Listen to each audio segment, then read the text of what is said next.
চৈরা সুধীর ভাই আইয়া দেশটারে তো অভাব লাগাই দিছে মনে হয় 4-5 বোঝা ঘাস কেটে দিয়েছে আর বাপ দাদা খেত পাইছে একজনে কুত্তে বাচ্চাকে একদিন যদি দেখতাম না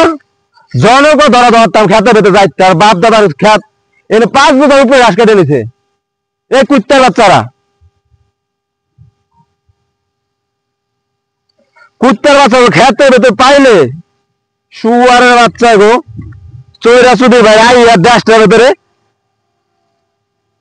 এই কুত্তার বাচ্চারা খেতে পেতে 5 বোঝা ঘাস কেটে নিয়েছে মাথা দিয়া শুয়ার বাচ্চারা গরু পাল বৃষ্টির কারণে ঘাস গেছে সব নষ্ট হয়ে কুয়া বাইরে যেতেছে পুঁছে যেতেছে আল্লাহ আর কতদিন এই বৃষ্টি দিবে আল্লাহ ভালো জানে আজকে যে করে 1,30,000 টাকা কইলাম এমন সচরাচর 1.5 লাখ টাকা যায় করার একটাই কারণ সেটা হলো যে ঘাস নাই ঘাস না থাকার কারণে গরু গাই গরুর দাম কেউ গাই কেনে না ওই যে কালকে 2 জনে ভাই গাই কিনবো কিভাবে ঘাস হইতে নাই আর এই জঙ্গলের ভিতরে ঘাস কাটতে হয় খুব সতর্ক ভাবে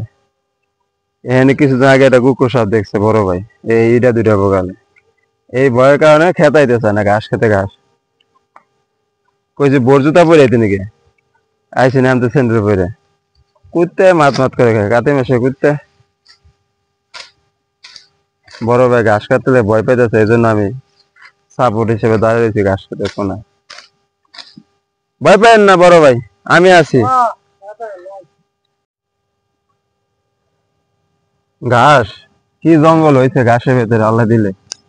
এত জঙ্গল এই বৃষ্টির কারণে এত ঘন বৃষ্টির কারণে কয় বোঝা গাছেন ঘাস মেজে এক মানুষ হয়েছে কিন্তু ঘাসের সবাই নাই ঘাস নাই ঘাসের 2 সাইডে একটু মোটা হয়েছে আর সব এই কেরসা ঘাস বৃষ্টির কারণে প্রতিবার কাটলে যে ঘাস হয় 400-500 বা কাটলে 1 বোঝা যায় যারা এখানে ঘাস হয়েছে কি করবো গরু খাওয়া পেট বসাইতে আর কিচ্ছু নেই